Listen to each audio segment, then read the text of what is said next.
विद्यालय में छुट्टियां हुई तो गुरुजी प्रहलाद को घर छोड़ने आए। मां कयाधु ने प्रहलाद को स्नान करा के बढ़िया सुंदर श्रृंगार करके कहा, बेटा जाओ पिताजी का आशीर्वाद ले आओ। तो दरबार में प्रहलाद जी पहुंच गए पिताजी को प्रणाम करने, आशीर्वाद लेने। जैसे ही प्रणाम किया, हिरण्यकश्यपु ने तुरंत खड़े होकर पुत्र को गोद में उठा लिया और प्यार करते हुए कहा, वत्स अब बताओ तुमने सबसे बढ़िया पाठ कौन सा सीखा? बगल में खड़े थे गुरुजी, घबराए गए, कांप गए, भगवान जाने ये कौन सा पाठ सुनाएगा आज। और प्रहलाद जी गुरुजी को देख के मुस्कुराए। गुरुजी देखा आपने? प्रहलाद जी बोले, गुरुजी पिताजी बढ़िया वाली बात पूछ रहे हैं तो बढ़िया ही बात बताऊंगा, घटिया नहीं बोलूंगा। हाँ बेटा बताओ, निश्चिंत होके निर्भीक होके बताओ, बढ़िया वाला पाठ कौन सा याद किया? प्रहलाद जी बोले, पिताजी तो बढ़िया पाठ तो 9 याद हो गए, 9 पाठ याद कर लिए। अरे वाह बेटा, 9 पाठ कौन कौन से याद हुए? प्रहलाद जी सुनाने लगे नवदा भक्ति। श्रवणम कीर्तनम विष्णु स्मरणम पाद सेवनम अर्चनम वंदनम दास्यम सत्यमात्म निवेदनम। जो नवदा भक्ति का व्याख्यान विस्तार से प्रहलाद जी ने किया कि क्रोध में पागल हो गया हिरण्यकश्यपु। सुनते सुनते उठा के प्रहलाद को गोद में से नीचे पटक दिया और तलवार निकाल के पहले गुरुजी की गर्दन पर धर दिया। दुष्ट ब्राह्मणों, तुमने मेरे बेटे को बर्बाद कर दिया। पहले इसने एक बात बोली थी, आज 9 पाठ याद करके सुना रहा है। इसका मतलब इस पर पूरा पूरा षड्यंत्र तुम्हारा है। गुरुजी थर-थर कांपे। सरकार हमसे गंगा जल उठवा लो, जिसकी चाहे हमसे सौगंध खवा लो। हम दावे के साथ कहते हैं आपके बेटे को ना हमने पढ़ाया और ना ही किसी और ने पढ़ाया, तुम्हारा बेटा ही पढ़ा पढ़ाया आया है। न मत प्रणीतम न पर प्रणीतम सुतो बतते सतवेंद्र शत्रु नैसर्ग कीयं मतिरस्य राजन नियच्छ मन्युं कददास्ममान। नैसर्ग कीयं मति, विधाता ने इस बच्चे की बुद्धि ऐसी ही बनाई है तो हम क्या कर सकते हैं महाराज? आप क्रोध शांत कीजिए, विवेक से विचार कीजिए। अब हिरण्यकश्यपु चक्कर में पड़ गया, गुरुजी पढ़ाते नहीं तो ये पढ़ कहां से जाता है, इसी से पूछना चाहिए। प्रहलाद तू मुझे बता, ये सब बातें तुझे कौन सिखा रहा है?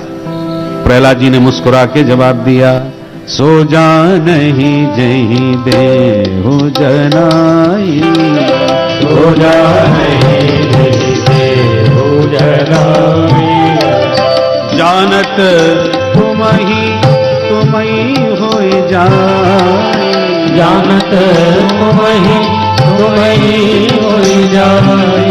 मूकं करोति वाचालं पंगुं लंघयते गिरिं यत्कृपातमहं वन्दे परमानंद माधवं। सो जा नहीं जही देहु जनाई, सो जा नहीं जही देहु जनाई, जही देहु जनाई, जही देहु जनाई। अब हिरण्यकश्यपु भयंकर क्रोध में भर गया। ले जाओ इस दुष्ट बालक को मृत्यु मुख में डाल दो, क्योंकि मैं अच्छी तरह समझ गया इसमें बड़ा भयंकर भगवत भक्ति का रोग लग गया है। और मैं ये जानता हूं ये रोग संक्रामक है, स्वाइन फ्लू की तरह फैलने वाली बीमारी है, एक से दूसरे को पट्टे ही लगती है। एक भजनानंदी श्री वैष्णव कोई प्रकट हो जाए तो संत के संपर्क में जितने लोग आते हैं सभी तिलकधारी, मालाधारी, कंठीधारी बन के तैयार हो जाते हैं। तो ये बीमारी फैलने वाली है। अभी प्रहलाद है, कहीं इसके संपर्क में और लोग भी इस रोग के शिकार न बन जाएं। रोग यदि ठीक नहीं होवे तो रोगी कोई ठिकाने लगा देना चाहिए। ले जाओ मृत्यु मुख में डाल दो। असुर टूट पड़े, उठा के प्रहलाद को पकड़ के ले गए, पर्वतों से गिराया, पानी में डुबाया, विषपान कराया, होलिका ने जलाया, भोजन पर प्रतिबंध लगाया, फिर भी कुछ नहीं बिगाड़ पाया तो मन ही मन घबराया। संडामर्क जी ने आके तब समझाया कि राजन, बच्चा है, आप परेशान मत होइए, समय पा करके इसके विचार बदल जाएंगे, थोड़ा समय और हमें मिल जाए, हम इसको सुधार देंगे। बच्चा है, देखो कोमल लकड़ी हो, हरी लकड़ी हो, इधर उधर मुड़ जाती है, एकदम सूख जाए फिर नहीं मुड़ती, फिर तो टूट जाती है। तो अभी बच्चा है, सुधर जाएगा। अच्छा तो ले जाओ। गुरुजी पकड़ के फिर ले आए विद्यालय में, परंतु इन पर कहां किसी का रंग चढ़ने वाला था। कृष्ण रंग में रंगे हुए थे पूरी तरह। एक दिन गुरुजी चले गए बाजार, मिला मौका विद्यार्थियों को खेलने का, सो निकल पड़े खेलने।